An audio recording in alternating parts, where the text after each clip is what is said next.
Custodial torture కేసుపై AP assembly deputy speaker Raghuramakrishnaraju కీలక విషయాలు మీడియాకు వెల్లడించారు. తన కస్టోడియల్ టార్చర్లో పీవీ సునీల్ పాత్రపై రఘురామ స్పష్టం చేశారు.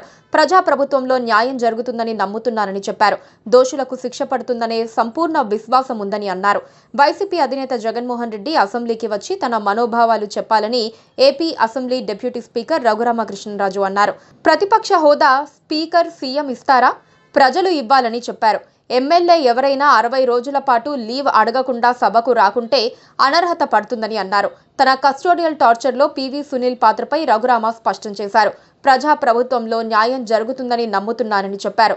దోషులకు శిక్ష పడుతుందనే సంపూర్ణ విశ్వాసం ఉందని అన్నారు. ప్రభుత్వానికి తాను ఒక బాధితుడిగా ఫిర్యాదు చేశానని రఘురామ తెలిపారు. శాసనసభ్యుడు ఎవరైనా 60 రోజుల పాటు సరైన కారణం చెప్పకుండా అసెంబ్లీకి రాకపోతే అనర్హత వర్తిస్తుందని, అప్పుడు పులివెందులకు ఉప ఎన్నికలు వస్తాయని రఘురామకృష్ణరాజు చెప్పారు. జగన్ అసెంబ్లీకి రావాలని తాను మనస్ఫూర్తిగా కోరుకుంటున్నారని అన్నారు. ప్రజా ప్రభుత్వంలో న్యాయం జరుగుతుందని నమ్ముతున్నారని చెప్పారు. ఈ ప్రభుత్వంపై సంపూర్ణ విశ్వాసం ఉందని, దోషులకు శిక్ష పడుతుందని తెలిపారు. గతంలో తాను ఎన్నో ఫిర్యాదులు చేశానని గుర్తు చేశారు.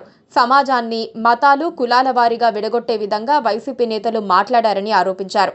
సునీల్ కుమార్ అతి తెలివితేటలు ఉపయోగించి యూట్యూబ్లో ఉన్న వీడియోలు తీసేశారని చెప్పారు. ప్రభుత్వానికి తాను ఒక బాధితుడిగా ఫిర్యాదు చేశానని తెలిపారు. సుప్రీంకోర్టు ఎస్సీ వర్గీకరణపై తీర్పు ఇస్తే దానిపై ఐపీఎస్ అధికారి ఇష్టానుసారంగా మాట్లాడారని అన్నారు. సునీల్ కుమార్ను ఎప్పుడు సస్పెండ్ చేస్తారని ప్రభుత్వాన్ని అడిగానని అన్నారు. తన కస్టోడియల్ టార్చర్పై పోరాటం ఆగదని రఘురామ స్పష్టం చేశారు. Please subscribe